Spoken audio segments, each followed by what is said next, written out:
내년도 농림축산식품부 소관 예산이 15조 7,743억 원으로 확정됐다는 소식 어제 전해드린 바 있습니다.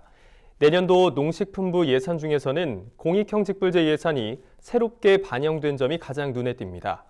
또 농산물 수급 안정을 위한 예산이 크게 늘고 임산부 친환경 농산물 지원 시범사업 예산도 반영됐습니다. 내년도 농식품부 소관 예산의 특징을 강창호 기자가 짚어봤습니다. 2020년도 농림축산식품부 예산안 중 단연 돋보이는 것은 공익형 직불제 도입을 위한 예산입니다. 정부가 공익기능 증진 직불이라고 이름 붙인 공익형 직불제 관련 예산은 2조 4천억 원으로 정부안보다 2천억 원 증액된 수준으로 결정됐습니다. 이에 따라 소농은 직불금 수령액이 크게 늘고 대농의 수령액은 비슷하게 유지되는 공익형 직불제 단가 체계가 완성될 것으로 전망됩니다. 앞서 농식품부가 국회에 보고한 공익형 직불제 예상 수령액 자료에 따르면 재정 규모가 2조 4천억 원일 경우 소농 직불금 단가를 120만 원으로 책정했습니다. 소농 직불금은 공익형 직불제 개편에 따라 신설되는 제도로 일정 규모 이하의 소규모 농가에게 농지 면적이나 재배 품목에 상관없이 동일한 금액을 지급합니다. 면적 직불금 1헥타르당 단가는 논밭 진흥구역의 경우 0.1헥타르 이상 2헥타르 미만은 200만 원, 2헥타르 이상 6헥타르 미만은 192만 5천 원, 6헥타르 이상 30헥타르 미만은 185만 원으로 검토되고 있습니다. 다만 기존 정부안에 비해 2천억 원 순증됐기에 직불금 단가가 소폭 인상될 가능성도 있습니다.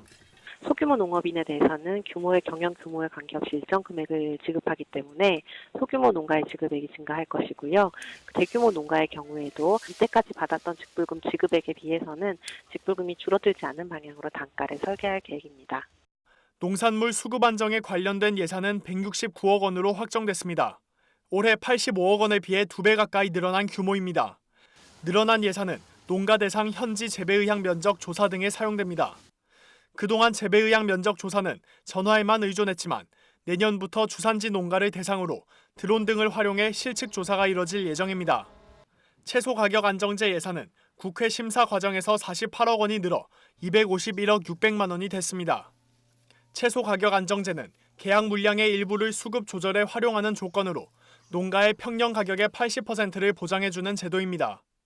올해의 경우 무와 배추, 마늘과 양파, 홍고추를 대상으로 본사업, 대파를 대상으로 시범사업을 추진해왔습니다. 농식품부는 내년도 예산이 확대된 만큼 이들 품목 평년 생산량의 12%에서 15%로 대상 물량을 늘리는데 중점을 두겠다고 밝혔습니다.